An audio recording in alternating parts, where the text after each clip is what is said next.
Welcome to the 6-5 podcast. I am Pat, and that is Dan. I appreciate you guys tuning in today. You know, Daniel, I always talk about in this fast-paced AI world, it does take a village, right? People need help, and companies are not only who are helping people, not only are taking advantage of this huge AI interest, but also they're using AI themselves to help their customers. Yeah, the terminology can evolve and change, and it really depends from vendor to vendor, partner to partner. Sometimes the word's ecosystem, sometimes the word is channel, sometimes the word is go to market, sometimes, but what they really are saying is something that you sort of alluded to, Pat, is that it's never one. And so when you look at the complexity of what it actually takes, and it doesn't matter if it's the all in one big rack NVIDIA NVL72 system, or it's a whole distributed set of implementations across 20 locations, right? There's going to be partners, consultants, there's going to be integrators, there's going to be distributors and channel and value add all over the implementation. So there's a great topic and something I know at least you and I care deeply about, and we've invested heavily in building this practice. Yeah, for sure. And let's talk to somebody who's at the forefront of that, and that is Paul Bay, CEO of Ingram Micro. Paul, welcome to the show. Thanks for having me. Looking forward to it. Yeah. Yeah, it is really good to have you here. Ingram Micro is a very, very large company. While you're in the billions and billions of dollars in revenue, sometimes when you're somewhere in between the end customer, say the massive bank or pharma company that uses technology, and the tech provider, you heard me say NVIDIA, or it could be Microsoft, there's these big companies in between, but not always do they get the same amount of publicity, even though they're so intimately involved in these integrations. Give us a little bit of kind of the just background and explanation of Ingram. So yeah, a lot of times people say we're one of the largest companies that people haven't heard of. So we're a 45-year-old. We just went public in October of 2024, October 24. So now we're back on the Fortune list. So we're a Fortune 100 company. And as you mentioned, we're doing billions of dollars. We do nearly $50 billion in revenue. And we sit right in that middle of that multi-trillion-dollar global technology ecosystem that you guys are discussing each and every day. We do business in nearly 60 countries, and we have over 160,000 customers. What I'll just use, because there's a lot of different names, as you know, for them, I'll call them solution providers. And as you know, these customers are really solving the technology challenges and providing those outcomes for those millions of end businesses that they're serving each and every day. And so through our customers, we're proud to say, because of our reach, we can reach nearly 90% of the world's population. And you know what we're excited about? We're transforming into a platform company through our what we call our AI driven digital experience platform that we call Xvantage. Yeah, let's drill into that. We talked a little bit about Xvantage at the 6-5 Summit. It was great to have you guys there. But I want to talk about metrics. In the end, AI ideas are great. Putting stuff on a PowerPoint presentation and spreadsheet are one thing. But what are the core metrics that you're using to determine the degree of success of Xvantage?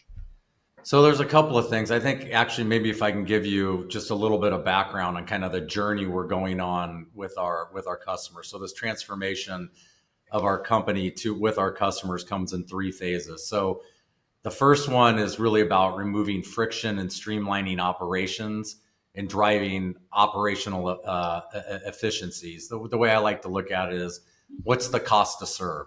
So to answer your question, in this first phase, we've done things which a lot of times there's inbound distribution, and the relevancy and the value of distribution for a lot of years has been about the really kind of tactical.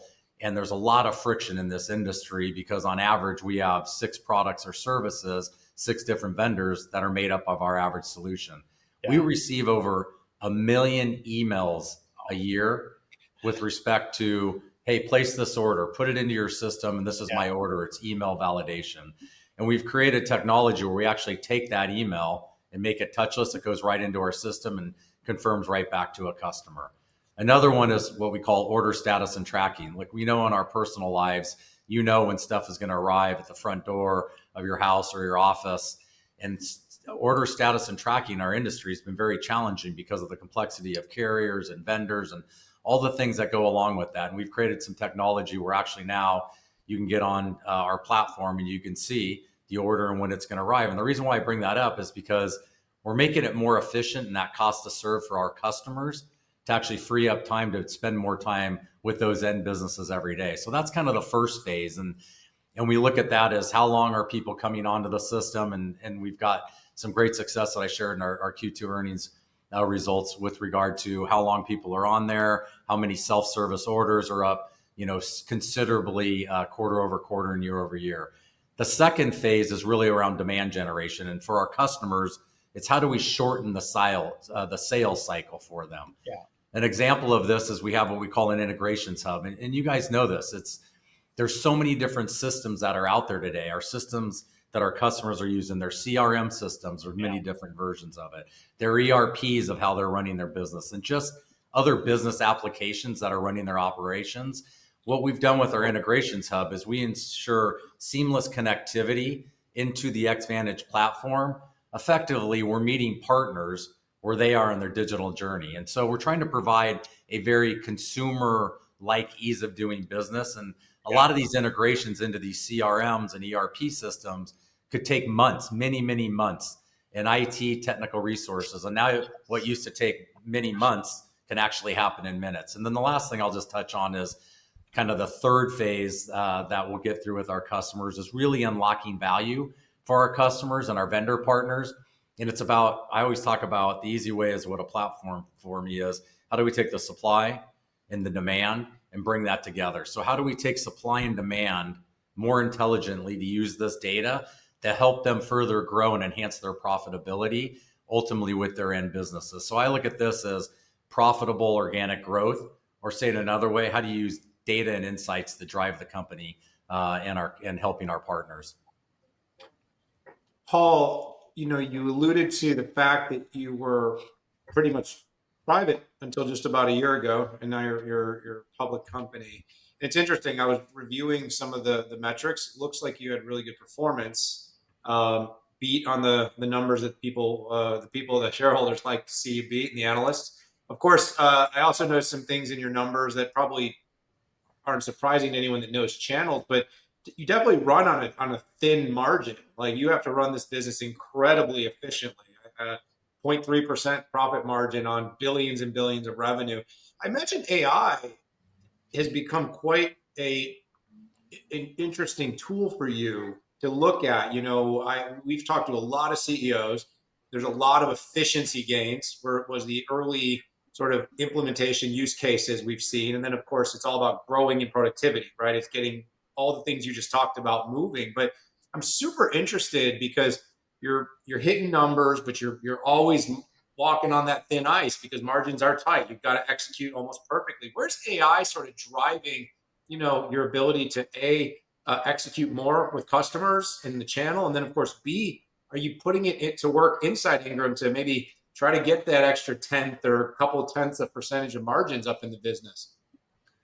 Yeah, it's a great question. So thanks for recognizing we did have a good Q2. And so I always tell the team, we got to continue to perform while we transform.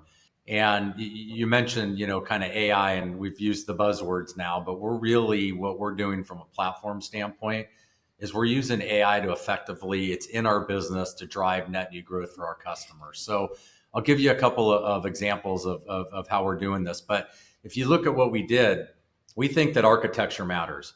So when we started this journey just 3 years ago, the first thing we did is we had to pull our information out of all of our ERPs over the almost 60 countries that we're in. So we're not ERP dependent, we're ERP agnostic because we pulled everything up into a data mesh, not a data lake. So we're using AI and machine learning automation, which is really the basis for a program that we call, and I talked about in the earnings call, it's called Intelligent Digital Assistant. We call it IDA.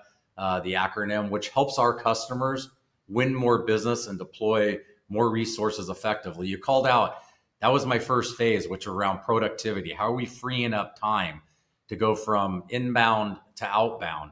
Yes. But now it's about how do you take that next step? And IDA is really around that second phase, which is how we're using advanced AI and machine learning models to analyze data across. We take it, and IDA has more than 50 attributes to help our customers identify and prioritize sales opportunities that are most aligned to them.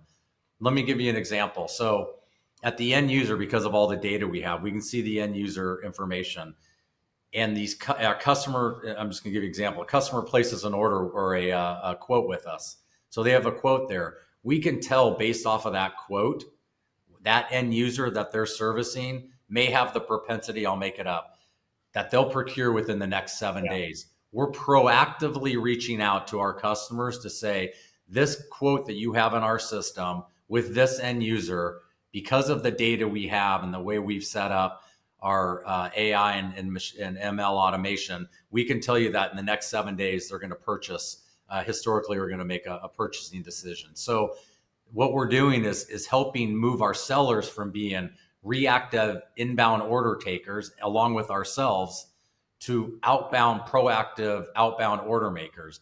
And that same, again, it goes for the same. We've seen this with success with many of our customers that are saying, look, you know the end user better than we do, and you're providing us real valuable information to help me go grow. As an example, in Q2, our IDA alone, we brought in tens of thousands of opportunities to our partners that we were calling, doing outbound calls. And these were valued at hundreds of millions of dollars on a global basis, which was actually up nearly 50% sequentially.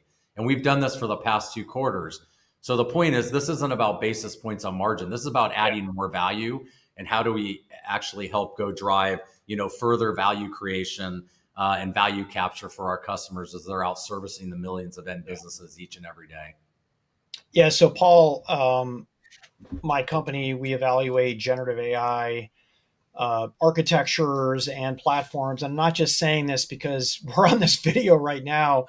What you're doing is very sophisticated, meaning this idea of having multiple ERP systems, being able to have a common data mesh, and to be able to activate and add value on top of that. So congrats on doing that. There's a lot of people talking about it. There's not a lot of people doing it because of the complexity of just how hard that is.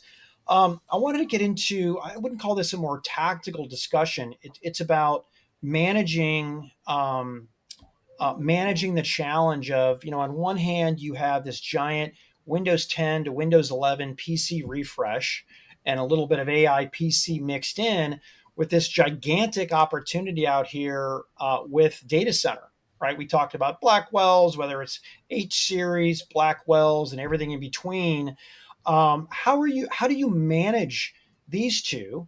I would surely hope there'd be more profit with AI and cloud infrastructure as compared to PCs, which is, quite frankly, it's about velocity.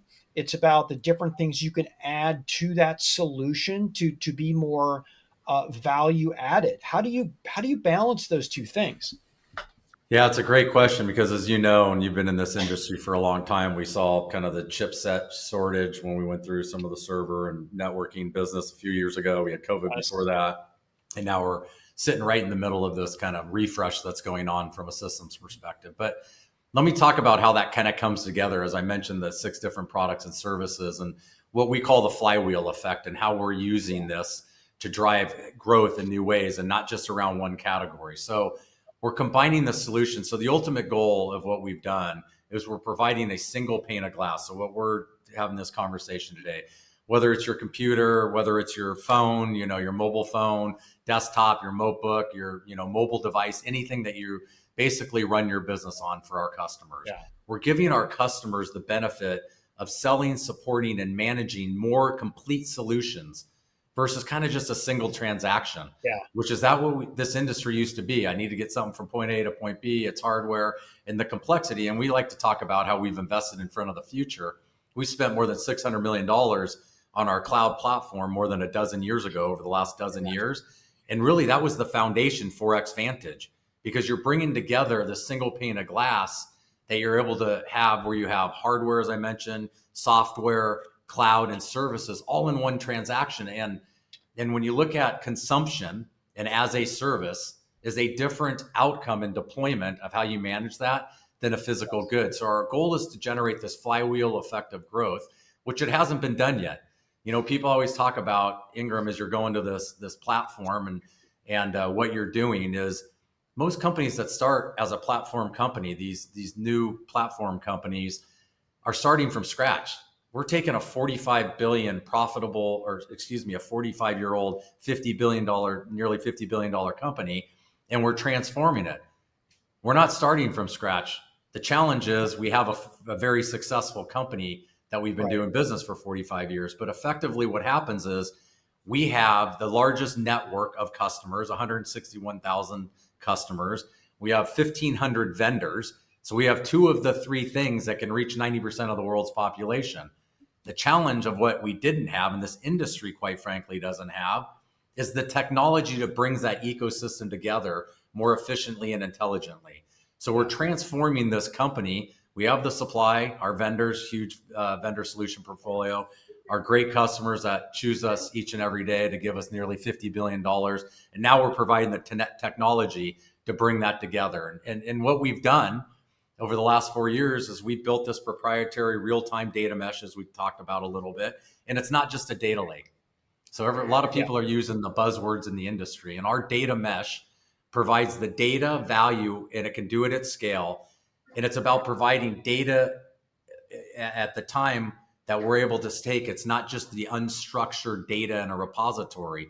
It's truly providing the ability to bring together that single glass experience. So we're pretty excited about where we are, and things that we used to take literally this journey where we're seeing some of this intelligent automation. I just gave you the IDA example. Many of the things we're doing, I gave you the integration example, things that used to take months and days, we're taking out of this B2B this fragmented B2B transaction and business we're in, and we're handling it in minutes and seconds. So we're pretty excited about that as we go through these three phases. Sorry about that. The lights went out on me. And so that's kind of what we're doing around how we're helping enable our customers. That's really fascinating. As a leader of a business that's going through a transformation, I love your platform story. Again, it's a careful predicament for many of us that have service intensive or channel intensive businesses to sort of use the word. People, want to challenge. Is it a buzzword? It sounds like it's not. And we're, the same thing. It's, it's like an analyst business used to be every person was your scale. And now it's like knowledge can be scaled with data and with insights and with wisdom piled on to AI as a platform. And it can be delivered in new ways. And it sounds like that's really your mission, is to figure out how to deliver the services that people really care about in a new way while taking advantage of all that infrastructure that you've built over 45 years. And I want to, congratulate you. I honestly learned a lot just listening to you, because well, we appreciate it. Sorry to interrupt you, but I love the fact that I appreciate we're getting into a little bit of the differentiation, because part of the challenge we have is everybody can use we played buzzword bingo at the beginning, right? You hit on all the kind of things that are going on in the industry, but all things aren't alike. The words that are there, but really what's happening below the surface is where we think the real opportunity is, because we put the customer, our solution providers, in the middle of everything we do, of how we're building out. What are the challenges they have today? It's about that OpEx efficiency. How do we free up time? Then how do we really go drive more demand and shorten those sales cycles for our industry? And it's challenging when you got, as much scale as we have, but the opportunity we have is pretty exciting. Well, I'll tell you, just, Pat and I rarely talk our own books. Wink. We love talking our own book when we can, but like we literally, just went through a transformation of looking at how evaluations are done by analysts. And we basically said they're too long, they're too slow, they're too full of friction, they're backwards looking. And the point is, like, with AI, with autonomy, with information and data, can you make them forward looking, and can you make them dynamic in real time? And with AI, so what I'm saying is, you take an old business that's really beat up and kind of most people don't like doing, and you say, how do we make this business great to do business with again and make it really valuable? And it sounds like that's really been your mission. And this obviously always, Paul, leaves people as it was part of the equation, the human side. You have a large company, lots of people, and of course AI. We've talked a little bit about it. It's creating excitement for those that have really embraced it and have used it to scale. It's created some consternation and fear for people that say, oh my gosh, this AI can work faster than me and can do my job. What am I going to do next? And then, of course, you've got all kinds of areas you're expanding into beyond AI. You've got cloud, you've got cyber, not just, moving PCs and servers. I mean, how do you sort of think about how you address talent, how you give people that growth incentive, and how you create a culture that makes Ingram the kind of place people want to work, and of course, staying on the cutting edge and driving that profitability? Yeah, it's probably the hardest thing. I would say culture and mindset have been the biggest challenge because, as I mentioned, we've been a successful company for 40 plus years when we started this journey. And so we like to say, in the human aspect, relationships still matter in this business. I've been around this business at Ingram for 25, been around this industry for 30. And I have some of my best friends over those many years of creating relationships. So relationships matter. And that human element matters too. So we're not trying to just automate everything and take all the human touch out of it. What I'm trying to do is make sure that we make it as efficient as possible. And how do we free up people to go have more proactive conversations? We like to say at Ingram Micro, the skills we have today are not the skills we want tomorrow, but the people we have today are the people we want tomorrow. And so it's on us as leaders in the organization to how do we go through that change management and make sure we say, here's where we are today, here's where we're going. This is what our expectations will be of you as we go on this journey, and how do we help them through that? So it's been one of the single biggest things that we continue to focus on. And then when you put that at scale, because everything we do now is global, because our global data mesh is everything. So it's all out of the ERP. So what we're doing in the US is the same capabilities and opportunity we have in the UK or in Brazil or one of the other in India, all around the world. And so you get different cultures mixed into that too. And you get the differences a little bit about how those markets and how you service those markets. So the human element is probably where I spend a fair amount of my time on how we're going from where we are to where we want to go. And how do we make sure we're helping our team members get to where we're trying to go to? Well, Paul, this was great. It was really interesting. And the data mesh is one of the big takeaways, not just a data lake. And by the way, that's a really important thing for people to discern in this era. We've spent, by the way, 20 years sort of saying, if you just get your data in order, big data, you'll be ready for what comes next. And amazingly, most companies, many that you probably serve, in 20 years of big data, never got their data in a position where it was ready. So doing it with a massive data like you have at Ingram to be able to deliver value is no small task. So congratulations on that. Hey, I appreciate the fact that you acknowledge that too, because that's really what it's about. And people are going to talk about and use the buzzwords, but we spent a year literally getting the data right and hiring the right talent from outside the industry or outside of our company and bringing that together. And at the end of the day, AI is only as good as the data. And so if you don't have the right data, it doesn't matter. You're going to be, dressing that up to something that's completely different or running reports and calling it AI. So, it's a journey we're on. We're proud of where we are. We're kind of in those first couple of phases, as I mentioned. When we get to phase 3, we'll be super excited. And I hopefully, as we continue the journey, I'd love to continue to have this conversation with the two of you. We will absolutely. And both Pat and I will tell you, even with our smaller data problems, it's a great challenge to try to make it really usable and accessible. And so I want to learn more. We'll spend more time. And in fact, if I'm not mistaken, I'm going to have the chance to spend some time with you at the Ingram One event. So I definitely want to call that out. Myself and Tiffany Bova, our head of research, will be joining me, and can't wait to be there. But it's so great to have you here on this 6.5 episode, Paul. Hopefully you'll become a regular. We've got so many great guests. Love to make you one of those that spends time with Pat and I more frequently. And for everyone out there, we appreciate you tuning in. Such a great story here. So much to learn from a great company like Ingram that over 45 years has created a $50 billion business delivering IT and so many more technologies now to all of you. Subscribe, be part of our community, stay with us. But for this episode, we got to say goodbye. See you all later.